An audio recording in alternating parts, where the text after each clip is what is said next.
sincérité des frères et des sœurs. T'as des gens, ils font semblant. La communauté afro, pour eux, c'est un marchepied pour se donner de l'importance, mais ils en ont rien à faire.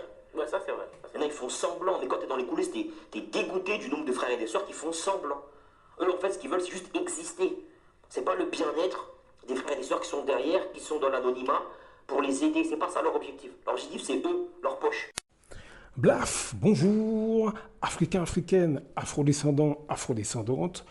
Comment allez-vous? Je vous souhaite la santé. On n'a pas besoin, encore une fois, je l'ai déjà dit dans d'autres audios, on n'a pas besoin d'attendre le nouvel an, hein.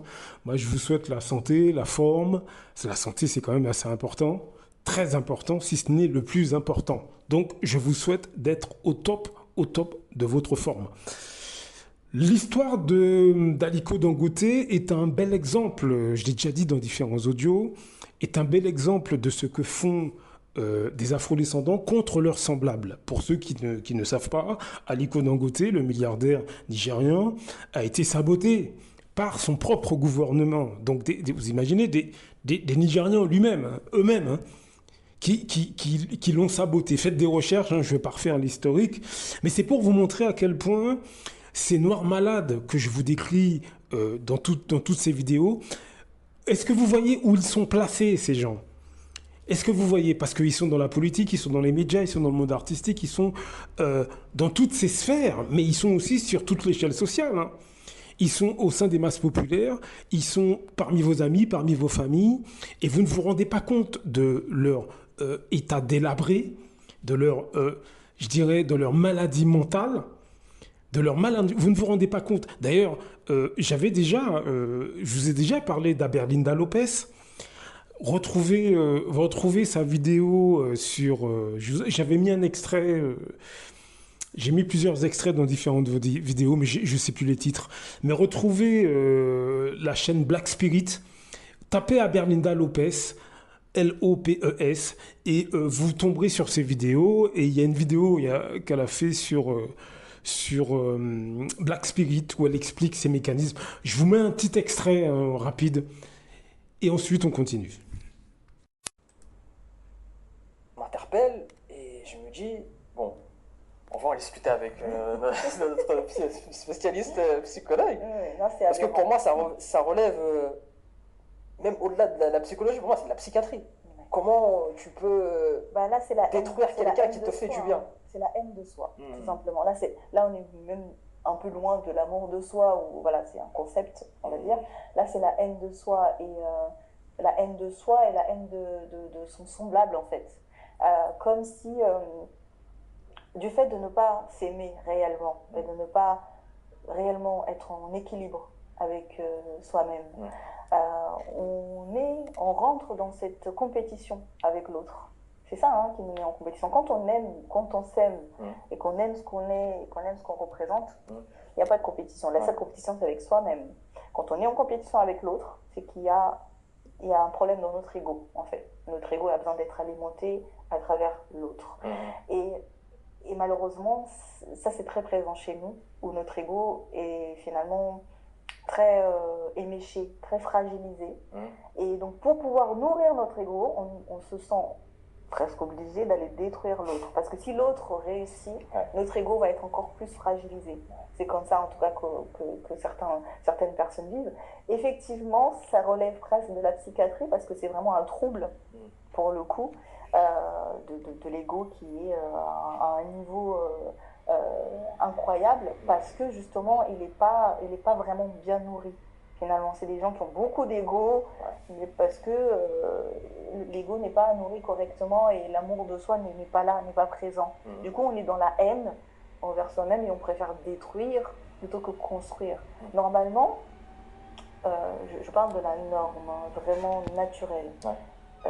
Lorsqu'on est deux êtres humains semblables, le fait que l'autre être humain avance, c'est censé venir sécréter des hormones positives chez nous aussi.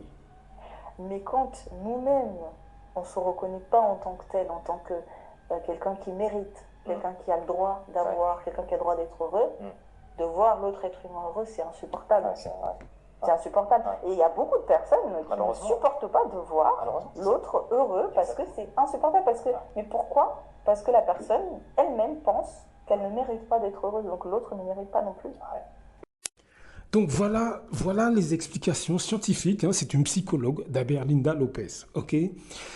Donc là, d'un point de vue psychologique, là, on sait comment ces gens fonctionnent. Les afro-descendants que je vous décris.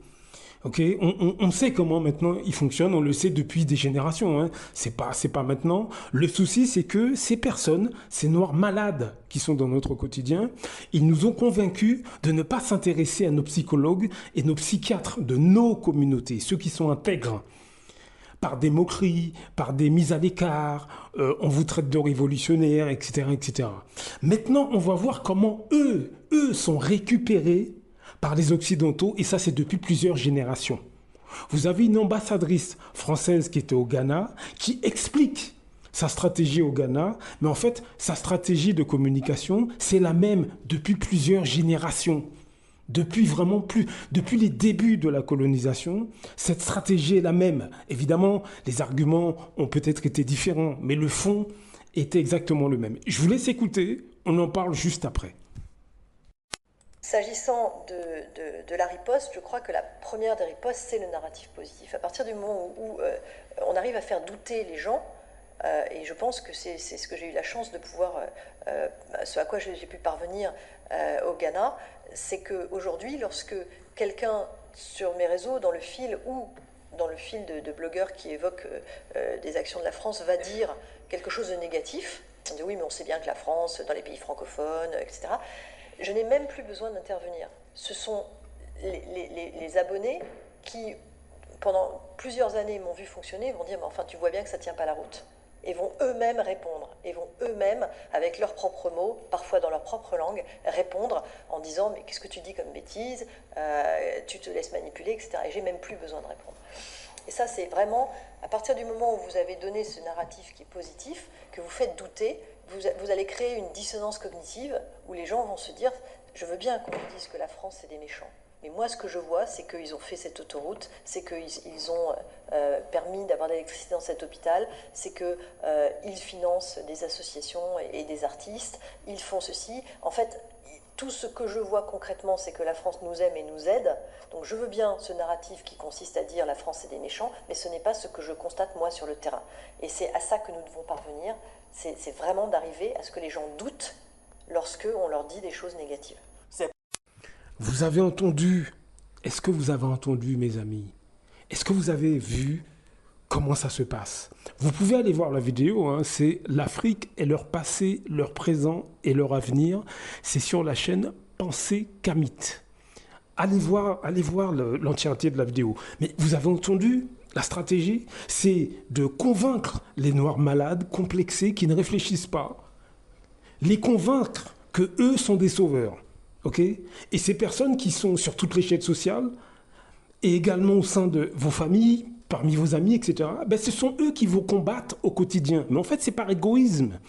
C'est convaincre que parce que quand elle explique qu'ils construisent des routes, ils financent des associations, la personne qui voit ça, le noir qui voit ça, africantillais, etc., peu importe, hein, qui voit ça. Lui, il voit son intérêt personnel. Quand il voit que la route a été construite par une entreprise française, par exemple, il ne se dit pas, la route va servir à tout le monde. Oui, ça va servir à tout le monde, mais lui, ce qu'il voit, c'est son intérêt à lui. Lui, il a la route et son business à lui peut effectivement fonctionner. Lorsque l'hôpital est construit par une entreprise française ou que l'argent est donné par le gouvernement français pour construire l'hôpital. Une fois que le noir qui ne réfléchit pas, ok, il voit l'hôpital, lui, il va pouvoir se soigner, lui. Est-ce que vous voyez ce que je veux dire? Il ne va pas penser à la communauté, non, lui, son truc fonctionne pour lui. Alors bien sûr, il y a des situations compliquées, etc. Mais dans sa tête, ce type d'afro-descendant ne va pas penser plus loin que son intérêt personnel. Pour certains, on comprend, mais pour d'autres, c'est de la méchanceté. Est-ce que vous comprenez? Pour d'autres, c'est de la malveillance. Et c'est ça qui nous plombe depuis des générations. Parce que les personnes que je vous décris, ils sont parmi vos familles, parmi vos amis. ce sont ces afrodescendants qui vous disent que vous êtes trop révolutionnaire, l'histoire africaine, c'est pas la peine, etc. C'est parce qu'ils défendent leur petit beefsteak à eux. Par exemple, ils ont un logement social. En France, ils défendent le système parce qu'ils ont leur petit logement social, et etc., etc. Peu importe leur niveau d'études, hein, que ce soit ingénieur ou ouvrier, c'est pareil. C'est exactement la même chose. Est-ce que vous comprenez ce que je vais vous dire? Ce sont ces personnes-là, des Noirs déséquilibrés, mal dans leur peau, avec des problèmes d'identité, qui voient leurs intérêts sur toute l'échelle sociale, par le biais de leur communication, magazines, télé, films, émissions radio, blablabla, blablabla, ce sont ces personnes-là qui retournent contre nous dans notre quotidien. Est-ce que vous avez compris ce qui se passe, mes amis? Est-ce que vous avez compris pourquoi on a du mal à s'organiser depuis plusieurs générations? Et ça, c'est depuis les débuts de la colonisation. C'est ce type d'Africains, d'Afro-Antillais, etc., etc., etc., qui a été utilisé contre nous. Des gens égoïstes, des gens qui ne voyaient que leurs intérêts, des gens qui voulaient faire du mal à un de leurs semblables. C'est ce type de personnes qu'ils ont recruté, mes amis. Elle l'a expliqué elle-même. Donc voilà pourquoi on a du mal. Est-ce que vous comprenez? Ce sont ces gens qui se blanchissent la peau. Ce sont ces gens qui se masturbent sur le métissage. Est-ce que vous comprenez? Alors pas tous, mais beaucoup des gens que vous voyez qui ont des problèmes d'identité, ce qu'ils défendent en fait, c'est leur petit beefsteak à eux. Eux sont acceptés, donc ils remercient le maître. Et vous, par contre, ils vous combattent au sein de vos familles et parmi vos amis. Et puis on les retrouve parmi vos collègues, vos voisins, etc. C'est ce que vous voyez en 2024 quand vous marchez dans les grandes villes ou les petites villes et que vous voyez des afrodescendants qui regardent leurs semblables avec mépris.